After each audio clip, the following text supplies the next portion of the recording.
রিয়া, তুই আবারও জমি কিনে তোর বোন নামে দিয়েছিস? হ্যাঁ। নিজের নামে একটা জিনিসও রাখছিস নি, যা কিনছে সব বোন নামে। তোর কি মাথাটা খারাপ হয়ে গেছে নাকি? আমি একটা জিনিস বুঝতে পারিনি, আমি আমার বোন নামে কিছু করলে তোমাদের কেন গায়ে বাঁধি? বাপরে, আমাদের কোনো গায়ে বাঁধে না, তুই আমাদের সন্তান। তোর খারাপ হোক এটা আমরা কখনোই চাই না। আজকালকার মেয়েদের প্রতি কোনো ভরসা নাই, চারিদিকে যা ঘটছে সবই তো দেখতে পাচ্ছি। সবসময় কানের করে ঘ্যান ঘ্যানের ভালো লাগে না। তুমিও তো মায়ের নামে জমি দিছো, বাকি তোমাকে ছেড়ে চলে গিয়েছে। সবসময় বেশি বেশি। বাপরে, এখন বাপ মায়ের কথা মনে লাগছে না রে, একদিন ঠিকই বুঝবি। মা, আমি স্কুলে গেলাম। এই নাও। পাটিটা একটু ধুয়ে তোমার। রিয়াজ কোথায়? ও ঘরেই আছে, যান। কি ব্যাপার আপনি হঠাৎ? তোমার টাকাটা দিতে আসলাম, মালটাল আমাকেও দাও। সব মাল বাড়ি পাঠাচ্ছ, টাকা পয়সা দিতে পারবো না বলে ভয় পাচ্ছ নাকি? আরে না না, সেরকম কিছু না। এই নাও তোমার টাকা। শোনো না, আব্বা বাড়িতে নাই, তুমি একটু বাবুকে ঘুরে আসো।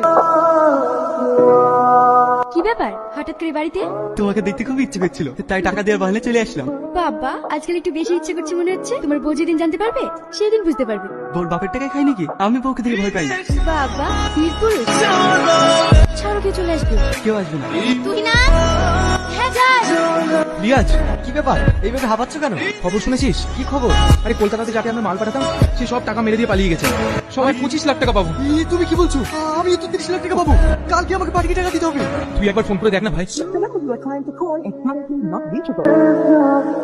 কি হলো, তোমার মন খারাপ কেন? সব শেষ হয়ে গেছে। মানে? আমি যে মহাজনকে মাল পাঠাতাম ও সবাই টাকা মেরে দিতে পালিয়ে গেছে।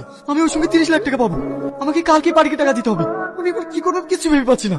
এতগুলো টাকা তুমি এখন কোথায় পাবে? শোনো না, তোমার অ্যাকাউন্টে যে 10 লাখ টাকা রাখা আছে ওটা তুলতে হবে। আর ওই যে বাজারে একটা জায়গা আছে ওটা বিক্রি করতে হবে, না হলে পার্টিকে তো টাকা দিতে পারবো না। এই ব্যবসাটা তো চালাতে হবে। তুমি কি বলছো? আমি ও টাকা দিতে পারবো না।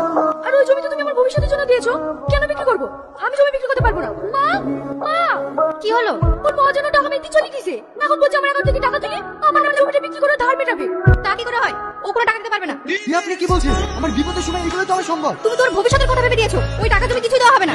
কিন্তু ওইগুলো তো আমার টাকা, নিজের জন্য আমি ওকে দিয়েছি। আর আমি একটা কথা শুনতে চাই না, ওই জমি টাকা কিছুই দেওয়া হবে না। তুমি অন্য কিছু করে ব্যবস্থা করে নাও।